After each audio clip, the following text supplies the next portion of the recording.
तो hello everyone, welcome to the class. ये है हमारी थर्ड चैप्टर सिविक्स का फॉर 5 मोस्ट इम्पॉर्टेंट 5 मार्कर्स। हम आ गए हैं इलेक्टोरल पॉलिटिक्स वाले चैप्टर्स पे। तो मैं आपको बता दूं कि मैं हूं आपकी एसएसटी की educator Pearl Batra at Rank Plus. हमने इसमें फर्स्ट और सेकंड चैप्टर कर लिए हैं सिविक्स के। अब हम आ गए हैं थर्ड चैप्टर पे विच इज इलेक्टोरल पॉलिटिक्स। एक डिस्क्लेमर मैं जो अपनी सारी क्लासेस से पहले दे रही हूँ इस सीरीज की, वो ये है कि भले ही हम इसमें सिर्फ 5 मार्क्स के क्वेश्चन डिस्कस कर रहे हैं, यानी कि हम सिर्फ 5 क्वेश्चन डिस्कस कर रहे हैं और 5 मार्क्स के डिस्कस कर रहे हैं, लेकिन इसमें जो पॉइंटर्स हैं वो आपके ऑलमोस्ट पूरे चैप्टर से कवर हो रहे हैं। इसीलिए इस सीरीज को आप अच्छे से देखो। बहुत ही 10 से 15 मिनट की ये सीरीज है। आपके कॉन्सेप्ट भी क्लियर हो जाएंगे, आपको शॉर्ट क्वेश्चन में भी इक्वली हेल्प मिलेगी अगर आप ये सीरीज अटेंड कर लोगे तो। इसमें मैं कोशिश कर रही हूँ कि मैं सब कुछ कवर कर पाऊँ। तो हम करें इसको स्टार्ट करें। अरे मेरे को इसको स्लाइड को आगे करना है। चलो ठीक है, मैं कर लूंगी, ऐसे ही कर लूंगी। ठीक है, तो हम स्टार्ट करते हैं। 5 important question from electoral politics. सबसे पहला question, why are elections necessary in a democracy? Explain the significance of elections in India. देखो बेटा, ये बहुत ही बेसिक है। ये क्वेश्चन जो है हमें लगता है कि एग्जाम में सिर्फ टफ क्वेश्चन आते हैं, नहीं। मैंने पूरा चैप्टर अच्छे से एनालाइज कर लिया बेटा। वही 5 क्वेश्चन, मैक्सिमम 5 क्वेश्चन बन रहे हैं, लेकिन आपके एग्जामिनर बस इसकी लैंग्वेज चेंज कर देंगे। क्वेश्चन यही रहेगा, बस लैंग्वेज चेंज होएगी और कुछ भी नहीं। वो बार बार पूरा चैप्टर सिर्फ डेमोक्रेसी, इलेक्शंस, कॉन्स्टिट्यूएंट असेंबली, इन सब के अराउंड रिवॉल्व हो रहा है और कुछ भी नहीं है। तो आप में से अगर आपको लगता है कि मैं इसमें कोई एडिशनल एक्स्ट्रा अच्छा पॉइंट आपको बता रही हूँ, आप अपनी एनसीईआरटी में उसको लिख लीजिए। आई होप आप सबकी तैयारी अच्छी चल रही होगी। हम आते हैं फर्स्ट क्वेश्चन पे। इस पे आ गए हैं हम, why are elections necessary in a democracy and explain the significance of elections in India. ठीक है, आ जाओ। सबसे पहले इलेक्शंस क्यों नेसेसरी हैं? Why are elections necessary? Elections are necessary in a democratic election because selection of representative, ये है हमारा पहला पॉइंट।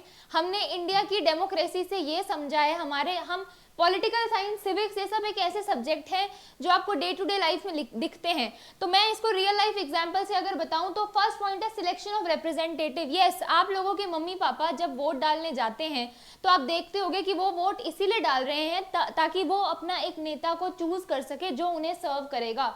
तो first point is practical example. Elections allow citizen to choose who will represent them and make decisions on their behalf. Yes, आप लोग उनको elect करते हो ताकि वो आपके बिहाफ पे डिसीजंस बना सकें। फिर है फॉर्मेशन ऑफ गवर्नमेंट। यस, जब सारे इलेक्शंस होते हैं तो नेता साथ में आके गवर्नमेंट बनाते हैं, जैसे कि बीजेपी, कांग्रेस। ठीक है, तो ये क्या है? Formation of government. Election decide करता है कि कौन सी पार्टी जो है वो गवर्नमेंट बनाएगी। थर्ड है expression of public will. Public will का मतलब है, मान लो आप जहाँ पे भी रहते हो वहाँ की रोड्स अच्छी नहीं है, वहाँ पानी नहीं आ रहा है, तो आप खुद के बेसिस पे तो डिसीजन नहीं ले सकते हो। अगर पानी आपके घर में नहीं आ रहा है तो आप खर्चा करोगे, लेकिन मान लो एक पब्लिक टॉयलेट है और वो टॉयलेट साफ नहीं है तो आप तो जाके उसको साफ करवाओगे नहीं। तो आप इन नेताओं को चुनते हो ताकि वो आपकी जो पब्लिक विल है उसको एक्सप्रेस कर सकें, आपके बिहाफ में एक डिसीजन बना सकें। मैंने एक एग्जांपल आपको दे दिया है, प्लीज कोशिश करना आप लोग सब अपने एग्जाम में विद एग्जांपल्स चीजें लिख कर आओ। माय बेट इज कि आपको मार्क्स ज्यादा मिलेंगे इफ यू राइट एग्जांपल्स। ठीक है, फिर है through voting people express their preference. मैं आपको समझा चुकी हूँ ये। फिर आता है accountability of leaders. Elections ensures leaders are accountable to the people. Elections ensure करते हैं कि लीडर्स जो हैं वो अकाउंटेबल हैं पीपल के लिए। Politicians who fail to meet public expectation risk being voted out in subsequent elections. इसका क्या मतलब है? मान लो 2 साल से बीजेपी सरकार बन रही है, 2 साल से मोदी जी लीडर बन रहे हैं। बहुत लोग कहते हैं कि बीजेपी ने अच्छा काम नहीं किया है, पर अगर अच्छा काम नहीं किया होता तो बीजेपी वापस क्यों आती इलेक्शन में? ये मैं आपको कोई पार्टी प्रोपोगेंडा के फॉर्म में चीजें नहीं बता रही हूँ, मैं बस आपको ये बताना चाहती हूँ। अकाउंटेबिलिटी ऑफ लीडर्स का ये मतलब है कि मान लो आपने किसी ने पंचायत देखी है, तो पंचायत में अगर आपने कोई सरपंच चुना है, ठीक है, आपने सरपंच चुना, आपको लगा कि नहीं यार ये सरपंच अच्छा नहीं है, तो अगली बार जब अब इलेक्शन होंगे तो आप उस सरपंच को वोट नहीं दोगे, इसका ये मतलब है। तो अगर अकाउंटेबिलिटी का मतलब है कि अगर आप उन्हें वोट नहीं दोगे तो उनको रिस्क होगा, इसलिए they are accountable to you. फिर है पीसफुल ट्रांसफर ऑफ पावर। देखो इलेक्शन सबसे अच्छा वे है पीसफुल ट्रांसफर ऑफ पावर का, क्योंकि वो मेजॉरिटी रूल है। मतलब ऐसा नहीं हुआ है कि पावर ट्रांसफर हुई है हमले से, फोर्स से, जैसे कुछ कंट्री में आर्मी का रूल है, जैसे कि म्यांमार में 2021 में आर्मी का रूल आ गया था। तो यहाँ पे आपने अपने चैप्टर में, फर्स्ट चैप्टर में परवेज मुशर्रफ और पाकिस्तान के रूल के बारे में पढ़ा था ना, तो ये उसमें कह रहे हैं कि ऐसा कुछ नहीं है इंडिया में, डेमोक्रेसी में ये है पीसफुल ट्रांसफर ऑफ पावर अगर इलेक्शंस होते हैं तो, वेरी पीसफुल वे है ये। ओके, हमने एक क्वेश्चन कर लिया है। Second question, what are the main features of a democratic elections. Okay, हमने इलेक्शंस का मतलब समझ लिया। ये पूरा चैप्टर सेम पॉइंट्स के अराउंड रिवॉल्व कर रहा है। अब आप बताओ, पीसफुल ट्रांसफर ऑफ पावर भी एक फीचर ही है इलेक्शंस का। आपको लगे कि आपको एनसीईआरटी का कुछ याद नहीं आ रहा है, आप अपने आसपास सोचना कि इलेक्शन से क्या फायदा है, कुछ एग्जाम का एनसीईआरटी वाला नहीं याद आ रहा, तो अपनी लैंग्वेज में भी आप चीजें लिख सकते हो, क्योंकि इलेक्शंस के फीचर्स ऐसा तो है नहीं कि 4 ही हैं जो एनसीईआरटी में दिए हुए हैं, कोई भी फीचर्स हो सकते हैं। हम एनसीईआरटी के स्पेसिफिकली बात करें तो मेन फीचर्स हैं, सबसे पहला है यूनिवर्सल एडल्ट फ्रेंचाइज, यानी कि आप और मैं, अगर हम दोनों में से हम लोग 18 साल से ऊपर हैं, मैं तो हूं पर आप लोग नहीं हो, ठीक है, तो if you are 18 years of above the age you can vote. चाहे आप किसी भी रीजन में बैठे हो, आप कैसे भी दिखते हो, कितना भी आपका वेट हो, हाइट हो, पैसे हो ना हो, whatever, irrespective of religion, कोई भी रिलीजन हो, race, caste, sex, place of birth, whatever, you can vote. Okay, फिर है equal value for every vote, यानी कि one vote one value. Yes, हर आपके वोट की इक्वल वैल्यू है। अगर आपने आने वाले पहले चैप्टर में देखा होगा, कुछ कंट्रीज में विमेन की वोट की वैल्यू ही नहीं होती है, और बहुत बड़े जो फिलोसोफर्स होते हैं वो कुछ मानते हैं प्लूरल वोटिंग में, लेकिन इंडिया में और इलेक्शंस वाले कॉन्फ़िगरेशन में ऐसा है कि हर पीपल का एक वोट है और उसकी एक ही वैल्यू है। ऐसा नहीं होगा कि मैंने वोट करा तो मेरे वोट की एक वैल्यू और आप वोट करो तो उसको 3-4 वोट में गिनेंगे, नहीं, वन वोट वन वैल्यू। फिर है free and fair competition. Free and fair competition, इसका मतलब है कि कोई भी इलेक्शंस जाके कॉन्टेस्ट कर सकता है, आपको करना है आप करो, मुझे करना है मैं करूंगी, और एक फेयर कंपटीशन है क्योंकि कोई भी चीटिंग नहीं होती है, ईवीएम्स में वोट कास्ट होते हैं, इलेक्ट्रॉनिक वोटिंग मशीन में बहुत ही फेयर एंड ट्रांसपेरेंट प्रोसीजर होता है। फिर आते हैं फोर्थ में, which is regular elections. Yes, her 5 years के बाद इलेक्शंस होते हैं, तो क्या है, रेगुलर इलेक्शंस होते हैं at regular interval. Independent election commission, yes, हमारे यहाँ पे इलेक्शन कमीशन है इंडिपेंडेंट, यानी कि गवर्नमेंट या फिर जुडिशरी उनको कंट्रोल नहीं कर सकती है, इसीलिए इंडिपेंडेंट इलेक्शन कमीशन कहते हैं। ऑटोनोमस बॉडी है, जैसे कि आप नीति आयोग और कुछ बॉडीज आप जानते हो, आप उनको पढ़ोगे तो गवर्नमेंट उसे चलाती है उन बॉडीज को, लेकिन इलेक्शन कमीशन ऑटोनोमस। इंडिपेंडेंट का मतलब ही होता है autonomous, they are taking their own decisions, ठीक है। 2 टाइप के इलेक्शन कमीशन होते हैं, एक होता है इलेक्शन कमीशन, फिर होता है एक state election commission.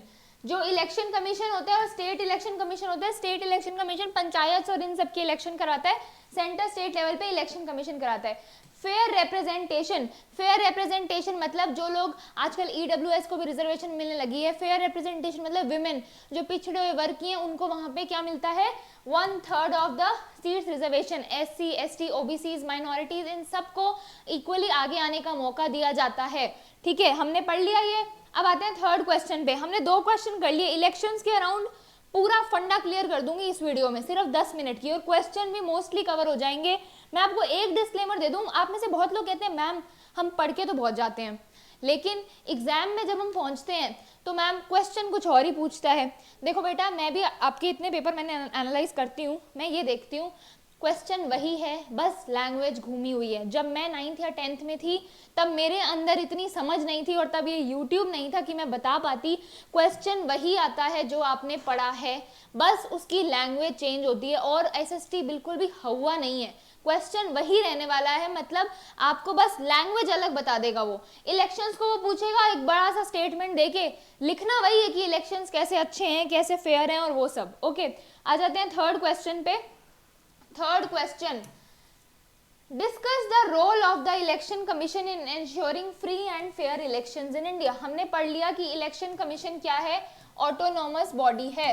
Election commission autonomous body है, लेकिन यहाँ पे बात है कि इलेक्शन कमीशन का रोल क्या है। अब देखो, इसमें भी मैं आपको बहुत सारे पॉइंट्स दे सकती हूँ। Election commission model code of conduct बताता है, पार्टी के सिंबल्स अलॉट करता है, क्या सिंबल होगा सबका, फ्री फेयर इलेक्शन करवाता है, एक गाइडलाइन निकालता है कि इस गाइडलाइन से बाहर नहीं जाना है, इतने पैसे खर्च होंगे, सब इलेक्शन कमीशन, ठीक है, ये इलेक्शन कमीशन का काम होता है। लेकिन हम सिर्फ एनसीईआरटी के ऊपर जा रहे हैं, तो आपको बहुत ही बेसिक यहाँ पे बताया हुआ है, जो कि मैं आपको समझाने वाली हूँ। इलेक्शन कमीशन सबसे पहले, इलेक्शन कमीशन आपके स्कूल का, इसको एग्जाम्पल ले लो, कोई स्कूल में बॉडी है जो आपको head girl head boy choose करने हैं, तो वो बॉडी क्या करेगी, इलेक्शंस करवाएगी सबसे पहले, ठीक है। Election commission Lok Sabha, Vidhan Sabha and local body elections. अब मैं बता दूं कि लोकल बॉडी का इलेक्शन स्टेट इलेक्शन कमीशन करवाता है, ना कि इलेक्शन कमीशन, ओके। फिर है मॉडल कोड ऑफ कंडक्ट, ठीक है। मॉडल कोड ऑफ कंडक्ट का मतलब बेटा ये होता है, model code of conduct Kerala में आया था सबसे पहले, 1970s 80s के दौरान आया था ये, 60s 70s 80s, अरे हाँ। तो मॉडल कोड ऑफ कंडक्ट का मतलब होता है, ये एक रूल्स होते हैं, ये एक rules, model code of conduct election commission देता है, ऐसे मैनिफेस्टो होता है, उसमें रूल्स लिखे होते हैं कि क्या क्या कितना बजट स्पेंड होगा, फेयर इलेक्शन होंगे, आपको एफिडेविट फाइल करनी पड़ेगी कि आपके ऊपर कोई क्रिमिनल रिकॉर्ड तो नहीं है। तो ये जो रूल्स होते हैं उसको मॉडल कोड ऑफ कंडक्ट कहा जाता है। इससे क्या होता है, फेयर कैंपेनिंग होती है। यस, उसमें लिखा होता है कि कैंपेनिंग कैसे करनी है, ऐसे नहीं कि आप किसी को पैसे बांट रहे हो, हालांकि आजकल की गवर्नमेंट में हम देखें तो बहुत फ्रीबीज बांटी जाती हैं, पर एक कोड ऑफ कंडक्ट के अंदर आपको करना पड़ता है। इसमें रेस्ट्रिक्शंस भी होती हैं, ठीक है, रेस्ट्रिक्शंस भी होती हैं। ये भी होता है कि आप लोग कास्ट बेस्ड अपील नहीं कर सकते हो, यानी कि आप ये नहीं कह सकते हो कि तुम पंजाबी हो तो मुझे वोट दो, तुम जाट हो मुझे वोट दो, तुम गुजर हो मुझे वोट दो, ऐसे नहीं कर सकते हो। इलेक्शन कमीशन के मैनिफेस्टो में ये लिखा हुआ है। अब आप ये पूछोगे कि मैम लेकिन इंडिया में तो ऐसा होता है। यस, इंडिया में ऐसा होता है, because no democracy is perfect democracy, सब में प्रॉब्लम्स होती हैं। उसके बाद रेगुलेशन ऑफ कैंपेन फाइनेंसेस। अब देखो, ये बहुत बड़ी प्रॉब्लम है इलेक्शंस में, क्योंकि जिन लोगों के पास ज़्यादा पैसे होते हैं वो आगे आते हैं, क्योंकि वो लोग अपनी कैंपेनिंग में इतना पैसा खर्च करते हैं, इतनी चीज़ें बांटते हैं कि उन्हें अपने आप वोट मिल जाते हैं। तो इलेक्शन कमीशन का काम है कि वो लिमिट लगाए कि आप सिर्फ 25, जैसे एग्जाम्पल 25 लाख रुपए ही खर्च कर सकते हो लोकसभा के इलेक्शंस में। इसमें अगर बहुत बच्चों को पता हो, बताओ कोई भी 9th ग्रेडर जो यहाँ पे मेरी बात सुन रहा है, क्या उसको इलेक्टोरल बॉन्ड के बारे में पता है? आप प्लीज मुझे बताना अगर किसी को इलेक्टोरल बॉन्ड के बारे में पता है तो, ठीक है। उसके बाद वोटर एजुकेशन। वोटर एजुकेशन का मतलब क्या होता है कि इलेक्शन कमीशन वोटर्स को एजुकेट करता है स्कूल में जाके, कॉलेजेस में जाके, कि हाउ इलेक्शंस का प्रोसेस कंडक्ट। इसका एग्जांपल है स्वीप। स्वीप का मतलब होता है systematic voter education and electoral participation, ठीक है, इससे अवेयरनेस बढ़ती है। फिर है इंडिपेंडेंट डिसीजन मेकिंग, ये हमने डिस्कस कर लिया, because election commission is an autonomous body. फिर है इलेक्टोरल रोल का मैनेजमेंट। इलेक्टोरल रोल का मतलब होता है उस रोल में सारे वोटर, जितने भी वोटर वोट करने वाले हैं, उनकी एक पूरी लिस्ट होती है, तो उसको मैनेज करता है इलेक्शन कमीशन। 3 क्वेश्चन हमने कर लिए हैं, ठीक है। अब आते हैं फोर्थ पे। फोर्थ क्वेश्चन है, What challenges do Indian election face and how can these be addressed? उससे पहले मैंने किसी को बोला था, मैं फोन में चेक कर लेती हूँ कि कल मैंने जो आपकी क्लास ली थी उसमें किसी ने कहा, मैंने बोला था कि आप आंसर जो भी देगा तो आई will give a shout out. याद है सबको? चेक कर लेते हैं किसने दिया था, 1 मिनट ही लगेगा, फटाफट चेक कर लेते हैं कि आंसर किसने दिया था कल। मैंने जो आपका लिया था ये रहा, तो मैं अभी शाउट आउट देने वाली हूँ, उसको मैंने प्रॉमिस किया था, तो मैं बता देती हूँ यहाँ पे। MNA एक्सप्लोरेशन ने कहा था, ने बिल्कुल होमवर्क आंसर सही दिया था, तो MNA एक्सप्लोरेशन को शाउट आउट है। उन्होंने कहा था अपार्थाइड सिस्टम 1994 में अबॉलिश हुआ, very good. And just smile for me ने लिखा है क्लाइमेट चैप्टर, बिल्कुल करवाएंगे वो भी, ओके। तो आ जाओ नेक्स्ट पे। What challenges do India's election face? India's के इलेक्शन में क्या चैलेंज है, ठीक है। अब जब आप इलेक्शन की बात करते हो तो आपको चैलेंजेस भी पता होने चाहिए हैं कि क्या चैलेंजेस आते हैं इलेक्शंस में, और फिर उसके अलावा उसके सॉल्यूशंस भी पता होने चाहिए हैं कि आपने चैलेंजेस पढ़ लिए तो आपको सॉल्यूशंस भी पता होने चाहिए कि फिर उसके सॉल्यूशन क्या है। उसके बाद आप चैलेंज देखो, सबसे पहला है money power. Yes, election commission में मनी पावर, ये हम पहले डिस्कस कर चुके हैं, जो वेल्दी कैंडिडेट्स होते हैं, यानी कि जो इन कैंडिडेट्स के पास बहुत ज़्यादा पैसा होता है उनको अनफेयर एडवांटेज होता है, यानी कि वो फंड्स को यूज़ करते हैं ताकि ज़्यादा कैंपेन कर सकें, लोगों को लिकर बांटते हैं, लोगों को पसंद की चीज़ें बांटते हैं कि हम आपको ये देंगे, आप हमें वोट करो, ठीक है। तो ये है मनी पावर। फिर है क्रिमिनलाइजेशन ऑफ पॉलिटिक्स, ये भी बहुत बड़ा चैलेंज है। इसका मतलब है जो कैंडिडेट जिनका क्रिमिनल बैकग्राउंड होता है वो भी आगे आ जाते हैं। आप देखोगे मोस्टली लोग जो पॉलिटिक्स में हैं आधे से ज्यादा क्रिमिनल्स हैं, ओके। फिर है third which is voter malpractices, यानी कि बूथ कैप्चर करना, वोटर खरीदना, वोट कैसे खरीदोगे, पैसों के थ्रू, मारधाड़ के थ्रू। और फॉल्स वोटिंग, हालांकि इंडिया में अब फॉल्स वोटिंग नहीं होती है क्योंकि ईवीएम्स के थ्रू एक टेक्नोलॉजी बहुत स्ट्रक्चर्ड है, पर आज भी कहीं जगह देयर इज फॉल्स वोटिंग। हाँ, फैमिली डोमिनेंस यानी कि सक्सेशन, ये क्लास 10th में मैंने कल ही पढ़ाया है, आप लोगों को पढ़ा देती हूँ। फैमिली डोमिनेंस का मतलब, फैमिली डोमिनेंस का, अरे यार आज तो ये बोर्ड ही नहीं चल रहा है मुझसे। हाँ, फैमिली डोमिनेंस का एग्जाम्पल मैं आपको समझा देती हूँ। इंदिरा गांधी, राजीव गांधी, राहुल गांधी, ये सबसे बड़ा एग्जाम्पल है फैमिली डोमिनेंस का, यानी कि सिर्फ उससे पहले सिर्फ गांधी परिवार, एक ही परिवार के लोग आगे आना। आपने भी अपने शहर में देखा होगा, किसी के पापा नेता हैं तो अपने बेटा को भी वो नेता बना देता है। ऐसे लिमिटेड चॉइस, हमारे पास चॉइसेस बहुत कम है क्योंकि सब लोग सेम ही पॉलिसीज दे रहे हैं। इंडिया में भी देखें तो आज के टाइम में पॉलिसीज क्या है, सबको खाना सस्ता मिलेगा, मतलब जो गरीब लोग हैं उनको खाना सस्ता मिलेगा, एजुकेशन सबको मिलेगी, हेल्थ केयर फैसिलिटी सबको मिलेंगी, पढ़ाई का एक यूनिवर्सल एक्सेस होगा, यही सब है। तो ये किस में है, ये सारी पार्टीज ये एक ही चीज पे लड़ रही है, तो इसीलिए हमारे पास चॉइसेस नहीं है। अब आते हैं सॉल्यूशन पे, इसके सॉल्यूशंस क्या हैं। तो देखो अगर हम बात करें सॉल्यूशन की, तो हमने पहला पढ़ा था कि मनी पावर। अब मनी पावर का सॉल्यूशन है कि मनी पावर का सॉल्यूशन है strict enforcement of spending limits. हमने पहले इससे थर्ड क्वेश्चन में हमने पढ़ा है कि इलेक्शन कमीशन को एक लिमिट लगानी पड़ेगी कि आप एक सर्टेन अमाउंट ऑफ पैसे खर्च कर सकते हो, आप इतने लाख ही खर्च कर सकते हो और नहीं कर सकते हो, ये लिमिट लगानी पड़ेगी ताकि कैंपेन फाइनेंस जो है वो मॉनिटर हो सके। फिर है डिबारिंग क्रिमिनल्स, यानी कि आप बनवाओ एक एफिडेविट, किसी को एफिडेविट का मतलब नहीं पता तो आप बता दूं, यहाँ पे क्रिमिनल रिकॉर्ड्स जो आपके होते हैं आप वो पहले ही बताते हो कि ये हैं। तो अगर एफिडेविट से आपको पता होगा कि इसके खिलाफ ये चार्ज है तो आप उसे टिकट ही नहीं दोगे लड़ने का। तो डिबारिंग क्रिमिनल यानी कि क्रिमिनल्स को मत आने दो। एम्पावरिंग द इलेक्शन कमीशन, देखो बेटा मैं आपको बताती हूँ, election commission is an autonomous body, लेकिन फिर भी देखो हर चीज में फ्लॉज होते हैं, आप कितनी भी कोशिश कर लो फ्लॉज रहने ही वाले हैं, ये इंडिया डाइवर्सिटी का लैंड है, रहेंगे फ्लॉज। लेकिन एम्पावरिंग द इलेक्शन कमीशन का मतलब है कि अभी भी इलेक्शन कमीशन में कभी कभी गवर्नमेंट के नेता जो हैं, हमारी गवर्नमेंट डोमिनेट रूल्स अपने बनाती है, डोमिनेट करती है, तो हमें इलेक्शन कमीशन को एम्पावर करना है। Encouraging inner party democracy, inner party democracy मतलब कि सभी लोगों को इक्वल रिप्रेजेंटेशन मिलना पार्टी के अंदर भी। वोटर अवेयरनेस कैंपेन हमने पढ़ लिया है ऑलरेडी। फिर आते हैं लास्ट क्वेश्चन पे, हम पूरा चैप्टर ही खत्म कर लें, लास्ट क्वेश्चन पे आ गए हम। Explain the reservation of constituencies in India and its importance. उससे पहले मैं आपको बता दूं एक फैक्ट विच इज ये 26 नवंबर 1949 और सॉरी मैं ये बोर्ड नहीं चला पा रही हूँ आज, और 26 नवंबर, अरे यार अपने आप मिट रहा है, 1950। जो बच्चा मेरे को इन दोनों डेट्स ऑफ कॉन्स्टिट्यूशन में डिफरेंस बताएगा कि इन दोनों डेट्स पे क्या क्या हुआ था और दोनों में फर्क क्या है, 26 नवंबर 1949 एंड 26 जनवरी 1950, इन दोनों डेट्स में क्या हुआ था, I will give you a shout out in our next class. मैंने एक बच्चे को भी दी है जिसने अपार्थिव सिस्टम का बताया है। यहाँ तक अगर आप वीडियो के तक पहुंचे हो तो मैं समझ जाऊंगी कि आप लोग सीरियसली पढ़ रहे हो। मैं लिख देती हूँ शाउट आउट, मंडे वाली क्लास में शाउट आउट मिलेगा जो मुझे इन दोनों के बीच में डिफरेंस बताएगा क्या है और इस दिन क्या हुआ था, कमेंट सेक्शन में। चलो आ जाओ, अब है हमने क्वेश्चन पढ़ लिया, explain the reservation of constituencies in India and its importance. Okay, reservation of constituencies in India क्या है और उसकी इंपॉर्टेंस क्या है। तो देखो रिजर्वेशन ऑफ कॉन्स्टिट्यूएंसीज क्या होता है, कॉन्स्टिट्यूएंसी का मतलब होता है हर शहर में इन एवरी शहर, every state there are so many constituency.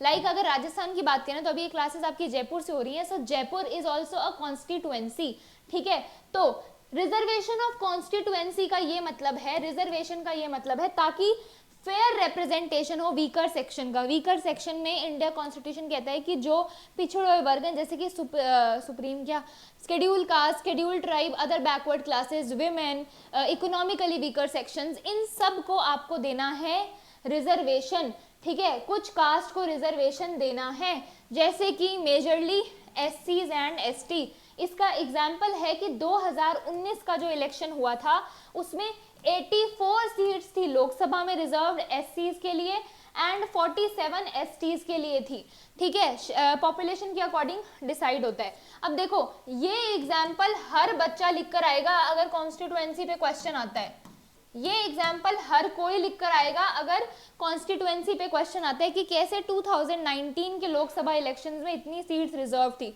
Reservation is very important क्योंकि हमें माइनॉरिटीज को भी आगे लाना है। सिमिलरली स्टेट और लोकल लेवल बॉडीज में भी सीट रिजर्व होती हैं, ओबीसी, विमेन और इन सब के लिए। उसके बाद हम आ जाते हैं नेक्स्ट उस पे, इसका इंपॉर्टेंस क्या है, ये सबको पता है। इंपॉर्टेंस इसलिए है क्योंकि इंपॉर्टेंस है हमें हमें रिप्रेजेंटेशन देना है मार्जिनलाइज्ड ग्रुप्स को। We need to give representation to marginalised groups, जो लोग हिस्टोरिकली डिसएडवांटेज ग्रुप्स हैं, जैसे कि हमने बताया एससी एसटी, इन सब को भी आगे आना जरूरी है ताकि हमारा जो गवर्नेंस का सिस्टम है वो फेयर हो पाए। So it is important to give representation to the marginalised group. फिर है इंक्लूसिविटी। इंडिया का जो सिस्टम है वो भी इंक्लूसिविटी पे ही चलता है। इंक्लूसिविटी जहां होएगी वहां पे डाइवर्सिटी विल बी रिस्पेक्टेड, फिर है सोशल जस्टिस। यस, जहां पे इनइक्वालिटी नहीं होगी, रिड्यूसिंग इनइक्वालिटी होगी तो वहां जस्टिस होगा, इसको समझाने की नीड नहीं है, आपको खुद को पता है ये चीज। फिर है डेमोक्रेटिक स्ट्रेंथनिंग। यस, अगर आपने एससी एसटी माइनॉरिटीज इन सबको भी अपना वो दिया है, रिजर्वेशन दी है, तो आपकी डेमोक्रेसी की जो है वो स्ट्रेंथनिंग होगी, यानी कि हमारा डेमोक्रेसी में फेथ जागेगा कि यस हम हमारी सरकार पे, हमारी कंट्री के सिस्टम पे ट्रस्ट कर सकते हैं। ओके, ठीक है, 5 क्वेश्चन हमने कर लिए। अगर आप ये सीरीज देख रहे हो तो इससे आपका काफी चैप्टर भी रिवाइज हो जाएगा एक्सेप्ट 1 और 2 फैक्ट्स। लेकिन जिसको नेक्स्ट वीडियो में शाउट आउट चाहिए है वो मुझे इसका आंसर देगा, इन दोनों डेट्स पे क्या हुआ था और इन दोनों डेट्स में क्या फर्क है, शाउट आउट देने के लिए। ओके, एंड करें सेशन को। प्लीज कमेंट्स में बताना सबको सेशन कैसा लगा। Like and subscribe to the channel, ठीक है। Bye bye.